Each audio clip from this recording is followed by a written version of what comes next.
আজ কালী পুজোর আগের দিন গাইজ, মানে ভূত চতুর্দশী, সেই হিসাবে ইলেকট্রিশিয়ানকে ডাকা হলো যাতে টুনি বাল্ব লাগাতে পারে এবং টুনি বাল্বগুলো চেক করতে পারে যে কোন কোন টুনি বাল্ব ভালো আছে এবং কোন কোন টুনি বাল্ব ভালো নেই। আমরা জানি যে এই টুনি বাল্বগুলো হার্ডলি 1 থেকে 2 বছর কাজ করে, তারপরে খারাপ হয়ে যায়।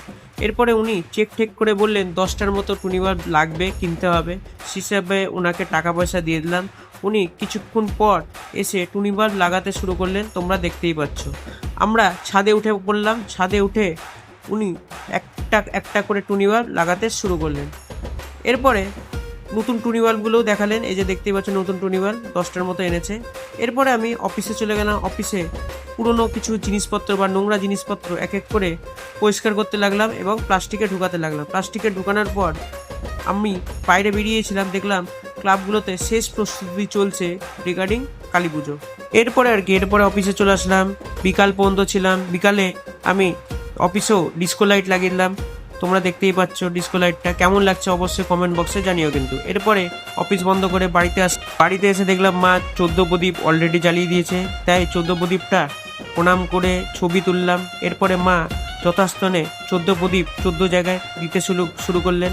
যাই হোক, ভিডিও শুরুর আগে তোমরা যদি চ্যানেলে নতুন হয়ে থাকো এবং চ্যানেলটা এখনো সাবস্ক্রাইব না করে থাকো তাহলে কী করছো, তাড়াতাড়ি সাবস্ক্রাইব করে দিও, কারণ নতুন নতুন ভিডিও রিগার্ডিং কালী পুজো খুব তাড়াতাড়ি আসতে চলছে। সো চ্যানেলের সাথে জুড়ে থেকো। 14 প্রদীপের প্রথাটাই আছে। আগে আমরা পাটকাঠি দিয়ে হুকিরে করতাম। কে কে এই হুকিরে করেছো অবশ্যই কমেন্ট বক্সে জানিও কিন্তু। যাই হোক, এরপরে এক এক করে প্রদীপ বা যথাস্থানে রাখতে শুরু করলেন।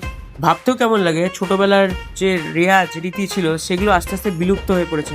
ছোটবেলায় আমরা 14 শাক খেতাম, হুকিরে করতাম, লাইট কম ছিল বলে ভীতি ছিল যে ভূত ধরে নেবে, বা কাজল পড়তাম।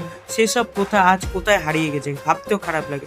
এরপরে মায়ের সাথে ছাদে উঠলাম প্রদীপ জ্বালাবে বলে, এবং চারিপাশে দেখলাম এই 4-5 দিন চারিপাশে দেখতে খুব ভালো লাগে। কেন? কারণ লাইট ঝিকমিক করে প্রতিটা বাড়িতে আলোকিত থাকে, দারুণ লাগে। যাই হোক,